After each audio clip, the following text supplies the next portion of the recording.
Listo, vamos a continuar sobre viendo el tema de la guía de remisión. Dentro de los diferentes conocimientos que ustedes tienen que tener como choferes profesionales en diferentes ámbitos, en el ámbito legal, en el ámbito de lo que es del medio ambiente, también es importante que sepamos que dentro de la administración también tenemos que tener conocimientos del manejo y la utilización de documentos como el RUC, como el RIMPE y también actualmente como la guía de revisión. Quizás estos documentos no sean nuevos para algunos o sean nuevos para algunos, pero sí es algo nuevo para todos de que estos documentos, tanto como el RUC y el RIMPE, tendrán, o la factura y lo que es la guía de revisión, tendrán que manejarse de manera electrónica. Desde el mes del año pasado, desde el mes de noviembre del año pasado, se utiliza ya obligatoria. No es que si yo quiero o no quiero, lo voy a hacer. Tenemos que utilizarlo de manera electrónica, la utilización de estos documentos. ¿Qué es la guía de revisión? Habíamos dicho. Vamos a ver el concepto. ¿Qué era la guía de remisión? Según algunos de sus compañeros decían que la guía de remisión era prácticamente como una justificación de lo que estoy llevando. Primero, saber que la guía de remisión es un documento. Al llamar documento quiere decir que es algo legal, algo que tenga validez, que dice que se emplean o se utilizan para en el comercio. Es decir, cuando hay una actividad de compra y venta y necesitan trasladar esos bienes o esas mercaderías de un lugar a otro, necesito trasladar dentro del territorio nacional, ahí es donde voy a utilizar este documento, que es la guía de remisión. Existen dos tipos de guías de remisión. Existen los guías de transportistas privados y los transportistas públicos, llamémosles así. ¿Cuál es la importancia en este caso de la guía de remisión? Dice que materializa el derecho del vendedor y la obligación del comprador. El derecho del vendedor y la obligación del comprador. Materializa, es decir, que saca a flote o demuestra de que el vendedor está enviando algo y el comprador está recibiendo algo. Eso es la justificación, que está transportándose algo de un lugar a otro. Justifica la salida de las mercaderías del depósito, es decir, si algo que ya usted ya canceló, usted ya pagó, pues se le está llevando sus bienes de un lugar a otro. Este documento se extiende, dice, por duplicado o también puede ser por triplicado según las necesidades de la empresa. Por lo general es práctico que sea un talonario con 3 copias. Actualmente o anteriormente se utilizaba con 3 copias. ¿Por qué? Porque eran 3. Uno se quedaba con el, digamos que el que envía, el que lleva, y uno se quedaba para el SRI. Como les he dicho, estos documentos son emitidos por el SRI, la entidad que se encarga de regular, en este caso, la transportación de bienes de manera legal. Entonces, es decir, que tienen un número de orden, un número de impresión, antes había eso. Entonces, es decir, que son legales, documentos legales. Puede llegar a pasar que por la falta de conocimiento, nosotros caigamos en el error de llevar ciertos bienes a cierto lugar sin justificar.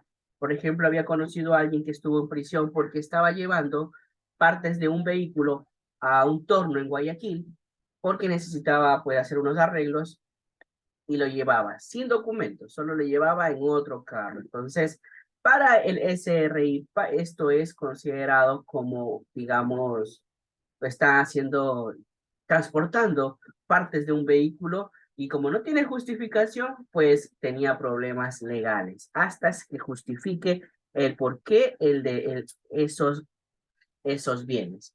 Entonces, es importante que sepamos, no solo, como les decía, manejar como ser chofer, sino saber todos los temas necesarios que vamos a encontrar en el proceso de lo que ustedes van a ser choferes.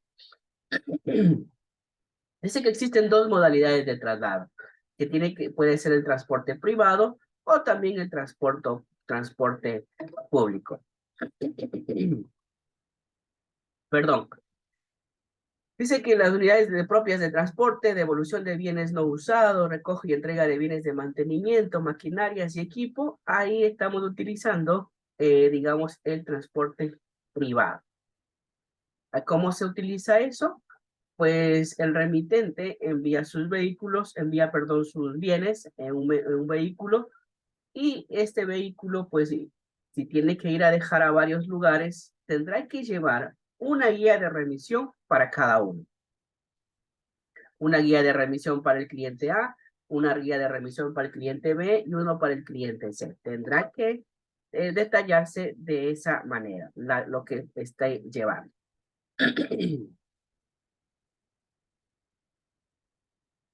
Vamos a ver la guía de remisión del remitente. ¿Qué nomás datos tiene que ir?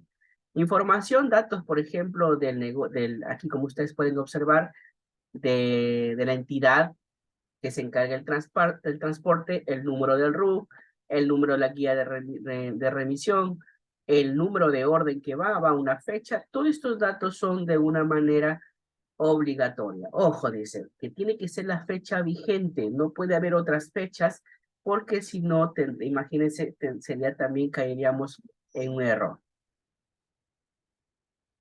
Tenemos ahí el modelo de, como ya les había enseñado, sobre esto de las guías de remisión. Denme un segundito, por favor.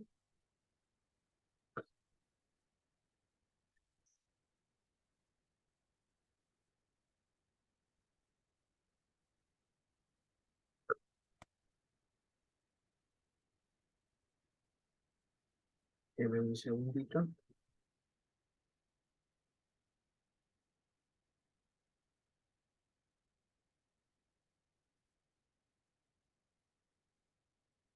Dice, ¿cuáles son los traslados exceptuados a sustentar guía? Por ejemplo, en el caso de que usted vaya a comprar algo y quiero sustentar, digamos, o en qué momentos yo no voy a sustentar, digamos, o una guía de remisión. No se olviden que cuando la guía de remisión sirve para que usted pueda llevar un bien a entregar en otro lado, es decir, el transporte de un bien a otro lado. Pero en el caso, si usted compra, digamos, yo voy a comprar mis computadoras y las voy a traer a mi casa, entonces yo soy el comprador directo, ahí lo que me sustenta es la factura para el traslado de estos bienes. Eso es como que yo comprara un televisor y me encuentra aduanas o me encuentra el SRI, me pide los documentos, entonces ahí no estoy obligado a entregar la guía de remisión, sino la factura, en este caso de las compras del bien, que justifique el traslado, digamos, en este bien. También existe, dice, el transporte público, servicio prestado por terceros. Se emite 2 guías de remisión de remitente y transportista. Es cuando siempre nosotros quizás, no siempre las empresas van a tener sus propios choferes, sus propios vehículos para transportar. Tendrán que contratar a terceros, a una cooperativa de transportistas.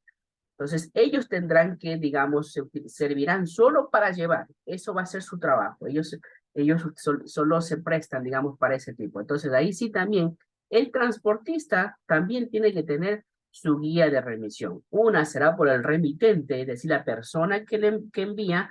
Otra va a ser del transportista, la persona que está llevando, y el destinatario a dónde va a llegar.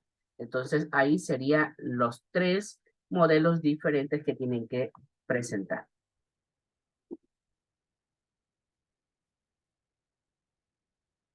Bueno, en sí, volverles a recordar que este tipo de documento, la guía de remisión, es algo que tiene validez legal.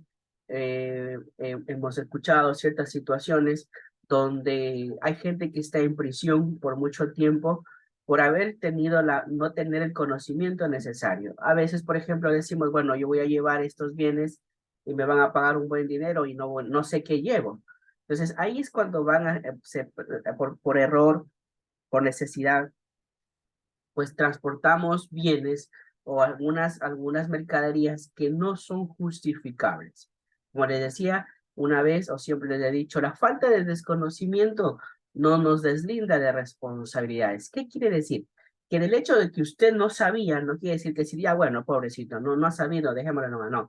Usted también tiene, pues, que pagar ese error. Peor, o sea, usted le encuentran manejando un vehículo alguien envió y ese alguien no aparece, pues usted es culpable en instancia, en primer grado, digamos, de la transportación de esos bienes injustificados.